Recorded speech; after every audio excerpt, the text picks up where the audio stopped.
ABC Actu. ABC Actu, c'est l'essentiel de l'information. ABC Actu, c'est la politique, l'économie, le social, la culture, la religion, la science, la technologie, le développement et les divers. ABC Actu, l'essentiel de l'information pour vous, FM Prêt.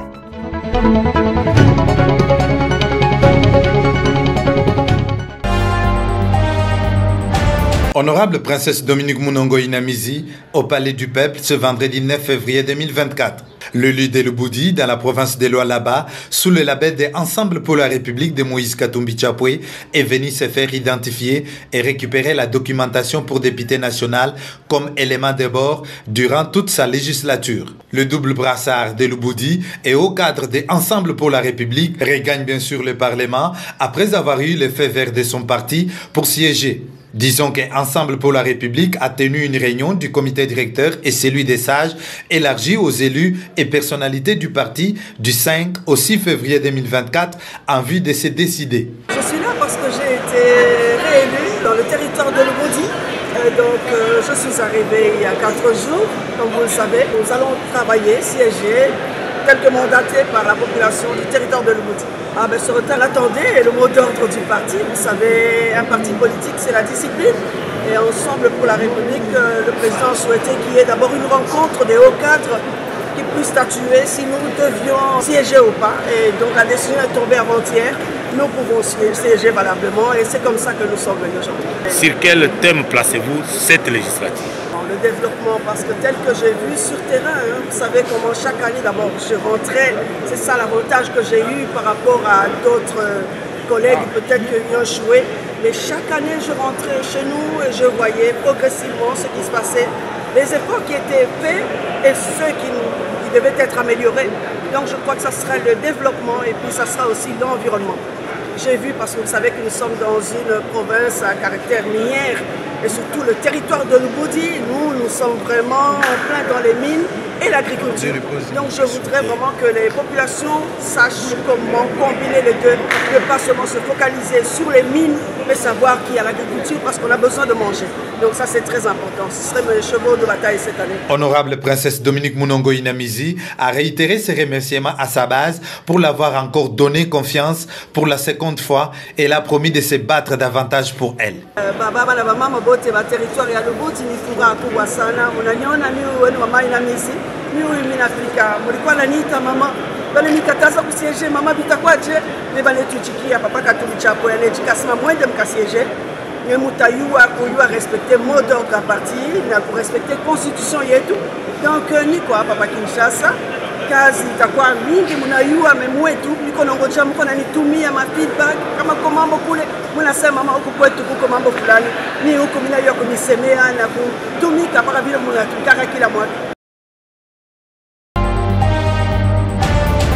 Dans sa récente ordonnance, le président de la République, Félix-Antoine Tshisekedi Tshilombo, implique la CIBK dans l'équipe dirigeante de la minière de Bakwanga dans le seul but de relancer ses poumons économiques de la RDC. Après avoir félicité le chef de l'État, le PCA de l'AMIBA, Jean-Charles Okotolo Lakombe, a salué les retours de la CIBK, qui est un partenaire historique de l'AMIBA depuis sa création en 1961. Nous avons eu la promesse ferme de l'actionnaire minoritaire de pouvoir donner une enveloppe de peut-être 40 millions de dollars pour pouvoir soutenir et augmenter les rapports. Nous sommes décidés de pouvoir prendre une décision ferme pour la relance de notre entreprise. Edungu Bouchou, représentant de la CIBK, Société des droits belges, qui détient 20% de parts de l'AMIBA, a réaffirmé son engagement à soutenir la relance de cette société. CIBK est vraiment en accord avec l'État congolais et nous sommes vraiment prêts à accompagner l'État congolais dans la relance de l'AMIBA. Cette fois-ci, c'est la bonne. Le DG de cette entreprise publique, Dr André Kabandakana, réconforte les travailleurs de l'AMIBA et envoie un message d'espoir. Et nous espérons que cette relance ici, qui a déjà commencé, pour laquelle nous espérons que l'État va nous soutenir et penser à améliorer les conditions du personnel. La relance de cette entreprise étant une priorité, le nouveau dirigeant de l'AMIBA appelle le gouvernement à s'impliquer pour obtenir des résultats attendus par le chef de l'État. Réunis en Assemblée générale extraordinaire à son siège de Bandalungwa, ce samedi 10 février 2024, l'intersyndicale des syndicats des enseignants du ministère de l'EPST pour examiner la situation qui prévaut actuellement entre le ministère de l'EPST et l'inspection générale des finances IGF avec sa mission de contrôle. L'intersyndicale des syndicats des enseignants de l'EPST constate avec regret les risques qui en découleraient. Tout en saluant l'initiative de l'audit diligenté au sein du ministère de l'EPST, l'intersyndicale des syndicats des enseignants de l'EPST constate avec regret les risques qui en découleraient. Entre autres, les paiements tardifs des salaires des enseignants, les non-paiements des frais de fonctionnement des écoles primaires publiques et des bureaux gestionnaires sur toute l'étendue du territoire national, tant au niveau national que provincial. Les blocages de la prime de la gratuité de l'enseignement primaire en faveur des enseignants des écoles primaires publiques. Au regard de ce qui précède, l'intersyndicale des syndicats des enseignants de l'EPST craint que cette situation entre l'EPST et l'IGF perturbe le fonctionnement du calendrier scolaire en République démocratique du Congo. Au regard des risques précités, l'intersyndicale des syndicats des enseignants de l'enseignement primaire, secondaire et technique émet des inquiétudes sur la perturbation du calendrier scolaire en cours pour l'année scolaire 2023-2024. Et par ailleurs, l'intersyndicale des syndicats des enseignants de l'EPST demande au gouvernement le paiement inconditionnel des frais de fonctionnement du mois de janvier 2024 alloués aux écoles primaires publiques et aux bureaux gestionnaires, tant au niveau national que provincial, et aussi les paiements de primes d'encadrement de la paie des agents et cadres des services centraux de l'EPST. Faute d'exécuter les recommandations syndicales mentionnées, le gouvernement de la République sera tenu comme seul responsable des perturbations qui en découleraient. Après avoir participé à la grande réunion du comité directeur et des sages, élargie aux élus et personnalités du parti Ensemble pour la République de Moïse Katumbi Chapwe à Lubumbashi, honorable Clotilde Mutita Kalunga, élu à la nationale et provinciale dans la ville de Lubumbashi sur la liste des Ensemble pour la République, atterrit à Kinshasa, accompagné de ses suppléants, direction Palais du Peuple. Cette femme influente du parti dans le Haut-Katanga rejoint l'Assemblée nationale après avoir obtenu le quitus de son parti qui s'était réuni pour des jours en vue de se prononcer s'il fallait siéger ou non. À l'issue de cette convention des grands enjeux, le parti décide alors que ses élus à tous les niveaux puissent siéger pour respect de ses électeurs en vue de faire une opposition républicaine de combat, avait surenchéri Moïse Katumbi Chapwe, son président national. L'énergie que les électeurs ont mis en nous, c'est cette énergie-là que nous garderons. Et donc nous irons, pas pour la résistance, mais pour travailler. Nous allons essayer, tant soit peu, croire à la réussite, c'est un droit et personne ne peut vouloir échouer. Et donc moi je pense qu'avec notre population, qui est très consciente d'ailleurs, et c'est avec cette population que nous allons travailler. Nous serons là. Nous serons la voix des sans-voix. À son entrée triomphale au Palais du Peuple, ce jeudi 8 février 2024, l'honorable professeur d'université Clotilde Mutita commence d'abord au bureau de la chancellerie de l'Assemblée nationale en vue de se faire identifier comme il est de coutume pour chaque nouvel élu avant sa participation aux activités de la Chambre basse du Parlement. Après quoi, la coordonnatrice adjointe des Ensemble pour la République dans le Haut-Katanga reçoit les documents du travail pour un parlementaire, puis on l'a fait visiter la salle des plénières.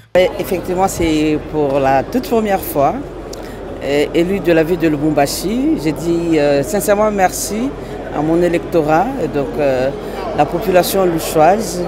Et je voudrais vraiment à cette occasion dire grandement merci de m'avoir fait confiance.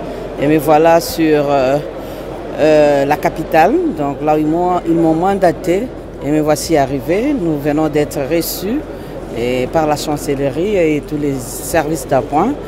Et bon, je crois que le travail a commencé. Nous venons d'être déjà vraiment accueillis dans la salle et tout s'est bien passé. Je crois que c'est parti pour ce dont on nous a envoyé, donc participer aux travaux au Parlement national. À sa base de Lubumbashi, honorable Clotilde Moutita a dit un grand merci pour la confiance en la votant comme députée nationale et provinciale et a signé de se battre pour elle. Nous y sommes, c'est pour les intérêts de notre population et les attentes sont très nombreuses et je pense et je crois que c'est avec notre population que nous allons nous battre et donc faire en sorte que la population puisse ne fût-ce que souffler pour ses droits. Et les droits doivent être connus et vraiment respectés. Nous allons défendre les droits constitutionnels.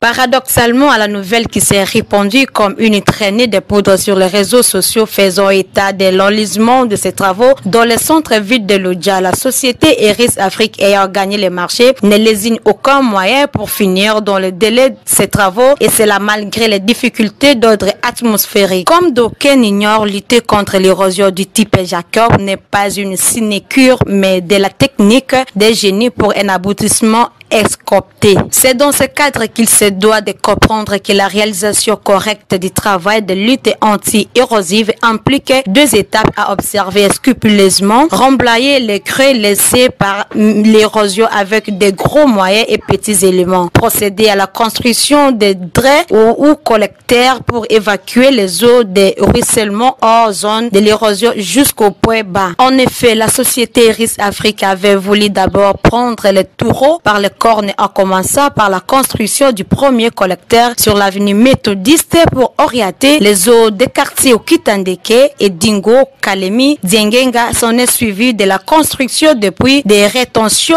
et la construction d'un autre collecteur en cours sur l'avenue Lumumba dans le centre commercial. Une fois que ce dernier sera achevé, le ravet sera totalement maîtrisé. Il est tout de même important de retenir que la pluviométrie est en profusion ces derniers jours à Lodja et d'ailleurs l'une des difficultés rencontrées pendant l'exécution de ces travaux. On ne dira jamais assez que n'eût été l'implication du gouvernement congolais qui a mis le moyen à la disposition de cette société, les centres-villes de Lodja seraient défigurés complètement par cette érosion, d'où la population de cette entité administrative ne cesse de brûler fière chandelle au chef de l'État Félix Antoine Tshisekedi Tshilombo pour avoir financé ces projets. Eu égard ce qui précède, nous demandons à la population de Lodja métropolitain de ne pas céder aux étox des gens en mal de positionnement qui cherchent à tout prix inhiber cette société de génie civil à travailler en âme et conscience pour l'intérêt de tous. En se méfiant de ces voix de sirènes,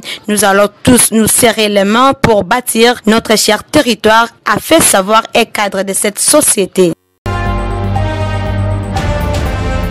Encore d'autres élus de Ensemble pour la République au Palais du Peuple. Il s'agit des honorables Chimejinga Charlotte, élu doublement député national et provincial à Kolwezi-Ville, et Makon Kayong Marc, élu député national à Sandoa, tous dans la province de Lualaba. Ces vaillants soldats du parti de Moïse Katumbi Chapwe rejoignent aussi l'Assemblée nationale comme leurs collègues après avoir bien sûr pris part à la grande réunion de 2 jours tenue récemment à Lubumbashi en vue de se décider sur le choix de siéger ou non à la chambre basse du Parlement.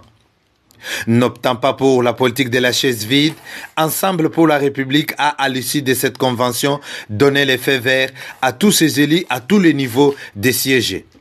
Et voilà ce qui justifie leur présence ce vendredi 9 février 2024 à la Chambre basse du Parlement en vue de remplir les formalités administratives dont se faire identifier, retrait des documentations pour le travail et la visite dans la salle des plénières. Après avoir accompli toutes les formalités administratives, Honorable Makon Kayong Marc s'est confié à la presse. Nous sommes venus valider notre mandat. Voir comment est-ce que l'Assemblée a de fonctionner pour s'imprégner de tout, c'est pourquoi nous sommes là.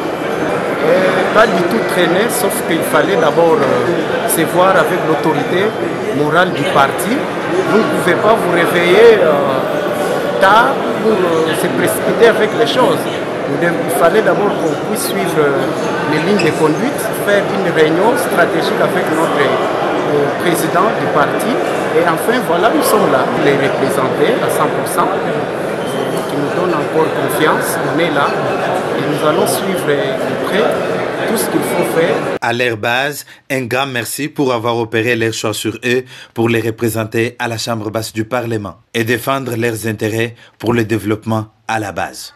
Merci beaucoup. Trois fois les chantiers. Voilà, nous sommes déjà en Assemblée nationale. Tout de pimpan comme sentinelle au territoire, boulot au Coulonde, pour que le territoire soit pas tant de développement moi. Alors tout pimpan, prêt, tout le monde y a aussi de près. Il faut dire qu'on arracher, il y a qu'on peut arracher à notre niveau et pousser le gouvernement à salaire au territoire, le territoire à Yakuruch, au cadre du développement. Ça c'est que tu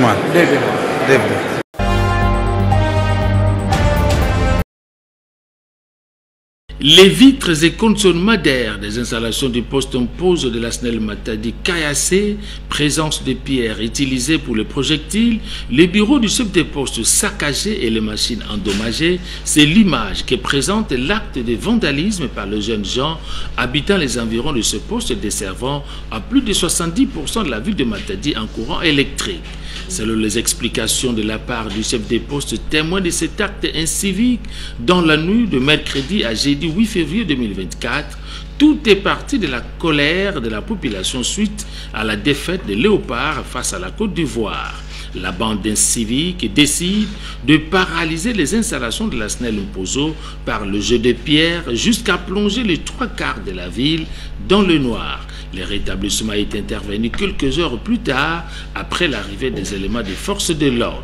Le poste d'Mpozo, c'est un poste hautement stratégique et ça nécessite des gros investissements. Donc la population peut se fâcher, mais hélas, ne touchez pas Mpozo. Si jamais ces transferts de 30 MVA a connu un problème, on peut attendre peut-être après 3, 4, 5 ou 6 mois, le temps que la SNEL puisse réunir les moyens. Ici, nous avons en totalité 45 MVA, donc les 3/4 de la puissance qu'on éjecte au niveau de la ville de Matadi. Avant les matchs et pendant les matchs, la ville de Matadi était alimentée en totalité, excepté certains petits points où nous avons connu des avaries transformateurs de certaines cabines. Avoir les 3/4 de la ville de Matadi dans le noir, vous voyez l'insécurité que ça peut créer. Par rapport à cela, nous regrettons l'acte posé. Pour la SNEL et Congo Central, les auteurs de ces actes aux allures des terroristes ne resteront pas impunis. On va remuer ciel et terre pour chercher les commanditaires et qui répondent de leurs actes. Nous sommes là d'envisager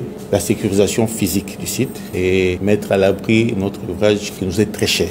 Le courant étant l'un des piliers du programme d'action du chef de l'État, président de la République, la SNEL ne cesse de déployer ses efforts pour l'amélioration de la qualité de la desserte. Ça serait plus que regrettable si aujourd'hui Mpozo tombait. Avant le match, nous avions eu l'initiative de travailler en synergie avec les services compétents. Mais hélas, il y a eu des jets de projectiles par ici et c'est alors qu'on rappellera ces autorités avec qui on a pris langue pour sécuriser d'avance. Et voilà, on est venu pour constater ce qui s'est passé par ici.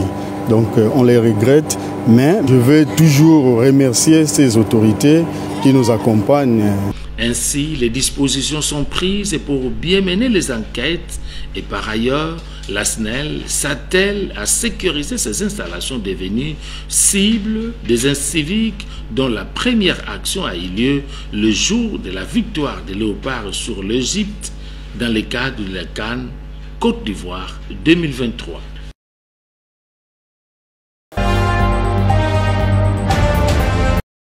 Nous avons été informés de la présence sur le marché local du sucre importé de la Zambie, le sucre brun Energy for Life. C'est un sucre qui est destiné à l'industrie, mais que les opérateurs véreux vendent directement à la population pour consommation. Nous avons réuni tous les services qui sont concernés et à l'importation et au contrôle sur terrain et les autorités judiciaires pour que nous puissions nous porter main forte afin non seulement de mettre ce sucre hors commerce, mais aussi de poursuivre tous les opérateurs économiques qui s'exercent à cette pratique illégale. Nous pensons que ces opérateurs sont pires que le M23 qui tue nos populations à l'Est. Une balle, quand elle siffle, elle peut être entendue. Une bombe, quand elle tombe, elle peut être entendue et les populations peuvent fuir. Mais ça, c'est un poison qu'on est en train de vendre à la population et on expose la vie de la population à une mort certaine. Donc nous demandons également à la population de faire très attention au sucre qui est vendu sur le marché. Ce sucre brun, il est en granules et l'on peut facilement voir que la qualité, ce n'est pas la qualité du sucre que nous consommons de manière ordinaire. Nous avons déjà commencé ces opérations, il y a déjà du sucre saisi, nous continuons les opérations et nous avons les autorités judiciaires qui sont avec nous, qui vont poursuivre les infracteurs. Nous avons des partenaires tels que la FEC, tels que les administrateurs des marchés, qui vont aussi nous aider à relayer l'information auprès de leurs membres afin que tous soient sensibilisés et qu'on puisse réussir la mise hors commerce de ce sucre et protéger ainsi la population.